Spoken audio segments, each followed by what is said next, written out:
সুযোগ কোনে দিয়ে সেইবোৰক আমি আশা কৰোঁ এটা নিৰ্বাচিত চৰকাৰৰ পৰা। সেইকাৰণে আজি চৰকাৰ নিৰ্বাচিত চৰকাৰৰ এটা দায়িত্ব হিচাপে সকলো জনগোষ্ঠী এই ৰাজ্যত বাস কৰা জাতিগোষ্ঠীৰ সকলো দিশ চাই পেলাই এটা নীতি অৱলম্বন কৰা, পলিচি অৱলম্বন কৰা, সেইটো আমি আশা কৰোঁ আৰু আপোনাৰ জৰিয়তে। সেইকাৰণে মই আজি এটা কথা অসম চৰকাৰক আহ্বান জনাব বিচাৰিছোঁ যে এই বিজেপি চৰকাৰ সৰ্বানন্দ সোণোৱালৰ নেতৃত্বত যিটো চৰকাৰ চলি আছে, 2019 চনত যিটো নিৰ্বাচন হৈছিল, নিৰ্বাচনী ইস্তাহাৰৰ এটা প্ৰতিশ্ৰুতি, বহুত প্ৰতিশ্ৰুতিৰ মাজত বড়োলেণ্ড সমস্যাৰ স্থায়ী সমাধানটো এটা প্ৰতিশ্ৰুতি আছিল।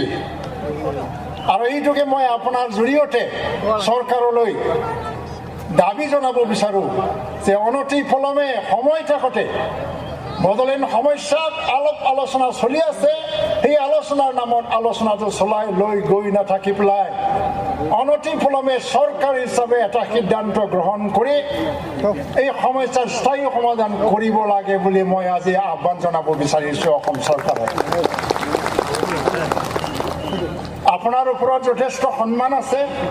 আপুনি এটা সময়ত বড়োফা উপেন্দ্ৰনাথ ব্ৰহ্মৰ লগতো খুব ওতপ্ৰোতভাৱে জড়িত হৈ কথা বতৰা আলোচনা কৰিছিল আৰু ভাৱ চিন্তাধাৰা জনাৰ এটা সুবিধা পাইছিল।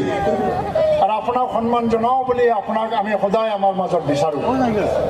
নিশ্চয় বড়ো জনগোষ্ঠীৰ আজি বড়ো জনগোষ্ঠীয়ে এই উগ্ৰবাদৰ সমস্যা দীৰ্ঘদিন জীয়াই থকাটো আমি বিচৰা নাই। NDFB জন্ম হৈছিল, NDFB এতিয়া শান্তি আলোচনাৰ পথত, আলোচনাৰ নামত আলোচনা চলাই লৈ গৈ সমস্যা যদি সমাধান নহয় এই অঞ্চলত শান্তি নাহে। আমি বিচাৰোঁ এই জংঘলত থকা, হাবিত থকা, গাঁৱত থকা NDFBৰ খেদাৰসকলেও বড়োলেণ্ড সমস্যাৰ শান্তি বা স্থায়ী সমাধান হোৱাৰ পিছত যাতে নিজৰ নিজৰ ঘৰত আহি পেলাই স্বাভাৱিক জীৱন যাপন কৰিব পাৰোঁ, সেইটো আমি আশা কৰোঁ।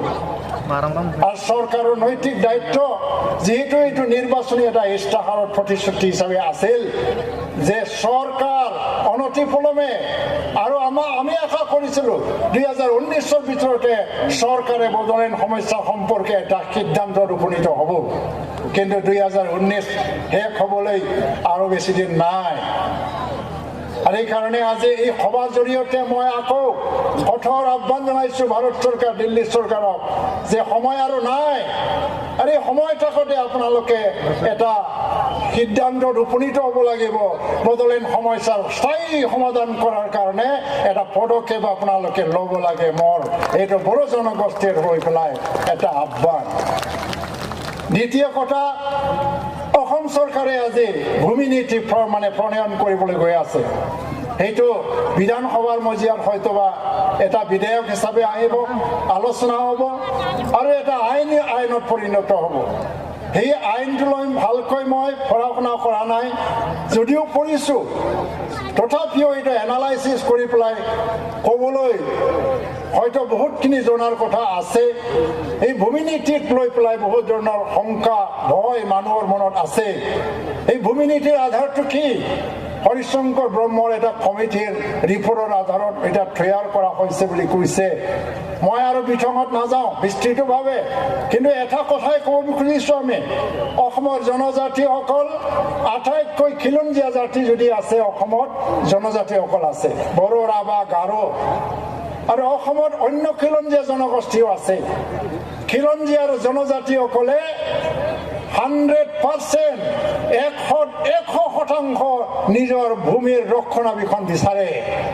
আৰু নতুন ভূমি আইনে যাতে জনজাতি আৰু খিলঞ্জীয়া জনগোষ্ঠীৰ ভূমিৰ ৰক্ষণাবেক্ষণৰ কথাটো যাতে সুনিশ্চিত কৰে, সেইটোৱে আমি বিচাৰোঁ। ভূমি নীতিৰ এইটো যাতে সন্নিৱিষ্ট হয় আৰু এইটো এটা আইন হিচাপে পৰিণত কৰাৰ আগতে অসমত বসবাস কৰা সব জনগোষ্ঠীৰ যিটো সংগঠন আৰু নেতৃত্ব সেইসকলৰ লগত যাতে আলোচনাৰ এটা প্ৰক্ৰিয়া কৰা হয়, অভিমতবিলাক লোৱা হয়, আমাৰ চিন্তা আমাৰ ছাজেশ্যনবিলাকৰ চৰকাৰে যাতে লয় তাৰ কাৰণেও ব্যৱস্থা ল'ব লাগিব। তাৰ কাৰণে মই আজি মধ্যৰূপৰ পৰা আৰু মই এই অঞ্চলত বসবাস কৰা জনগোষ্ঠীৰ হৈও এই দাবীটো আজি আপোনাৰ সন্মুখত চৰকাৰলৈ পঠিয়াবৰ কাৰণে মই উত্থাপন কৰিলোঁ। দ্বিতীয় কথা, ভাষা নীতিৰ কথা ওলাই আছে। মই নাজানো চৰকাৰে ভাষা নীতিটো কেনেকৈ কৰিব বিচাৰে।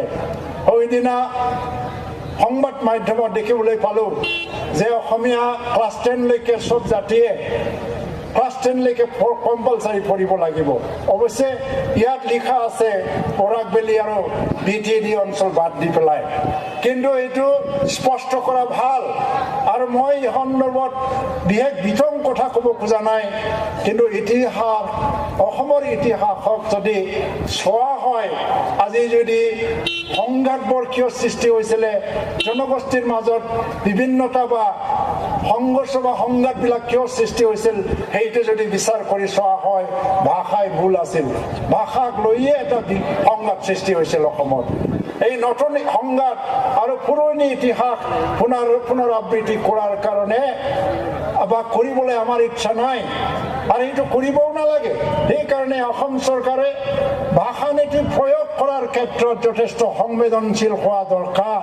এইটো সংবেদনশীল এটা ইছ্যু, আৰু সেইকাৰণে আজি আপোনাৰ মাধ্যমেদি চৰকাৰলৈ এই আহ্বান, সেই অনুৰোধটো মই ৰাখিছোঁ।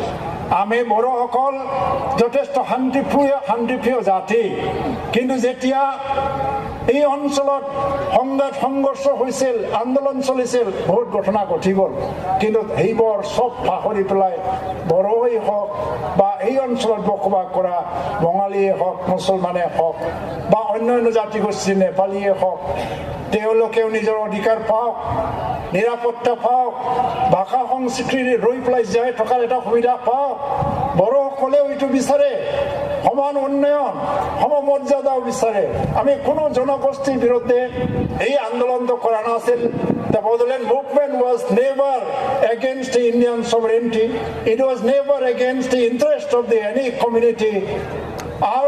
That was only for having the equal rights, dignity in the Assam and India. আমি য'ত বসবাস কৰি আছো আমাৰ মানুহবিলাক, কাৰণ আজি বড়োলেণ্ড আমি বিচাৰিছোঁ ঠিকেই, এটা অংশহে বড়োলেণ্ড অংশ, কিন্তু ইয়াৰ বাহিৰে অসমত বিভিন্ন ঠাইত বড়ো জনগণ আছে, তেওঁলোকৰ অধিকাৰৰ কথাও আমি কৈছোঁ। তো এই সম অধিকাৰ, সম উন্নয়ন বিচাৰি পেলাই আন্দোলনটো চলিছিল, কিন্তু বিভিন্ন ৰাজনৈতিক ফাক চক্ৰত এই আন্দোলনৰ বিৰুদ্ধে বহুত ষড়যন্ত্ৰ চলিলে, আৰু এইটো সাম্প্ৰদায়িক আখ্যা দি পেলাই জাতি গোষ্ঠীৰ মাজত এটা বিভ্ৰান্তি সৃষ্টি কৰিবলৈ চেষ্টা কৰা হ'ল। কিন্তু আমাৰ বড়ো নেতৃত্ব, বড়ো সংগঠন, বড়ো সাহিত্য বা আপচুক আমি ধন্যবাদ দিবই লাগিব। বড়ো উইমেন ৱেলফেয়াৰ ফেডাৰেশ্যন বা অন্যান্য সংগঠনবিলাকক আমি we should be grateful to those organizations যিমানে সংঘৰ্ষ সৃষ্টি কৰিবলৈ চেষ্টা নকৰক কিয়, এই সংগঠনবোৰে সদায় সকলো জনগোষ্ঠীৰ মাজত ভাতৃত্ববোধ ঘূৰাই অনা, স্থাপন কৰাৰ কাৰণে কাম কৰি আহিছে।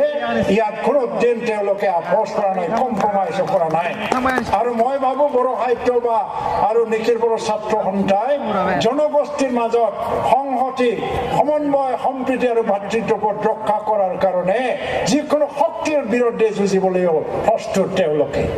সেইকাৰণে আজি মই বেছি দীঘলীয়াকৈ ক'ব নিবিচৰা নাই, আপোনালোকৰ পৰা কথা মই শুনিব বিচাৰিছোঁ। আৰু মোক যিখিনি দায়িত্ব যে আমাৰ আদিত্য কাটাৰী আহি গ'ল, তেওঁ আগতে অহা হ'লে আজি তেওঁ হয়তো এই উদ্বোধনটো কৰিব পাৰিলেহেঁতেন, কিন্তু তেওঁৰ অনুপস্থিতিত মই আজি উদ্বোধন কৰিলোঁ। আৰু নিজৰ জ্ঞানেদি যিখিনি কথা মোৰ মনত আহিছিল, এই চুটি ভাষণটো ৰাখি পেলাই আজিৰ যিটো মুকলি সভা সেইটোতো উদ্বোধন কৰি দিয়া হ'ল বুলি মই ঘোষণা কৰি মোৰ ভাষণ মই ইয়াতে সমাপ্ত কৰিছোঁ। ধন্যবাদ।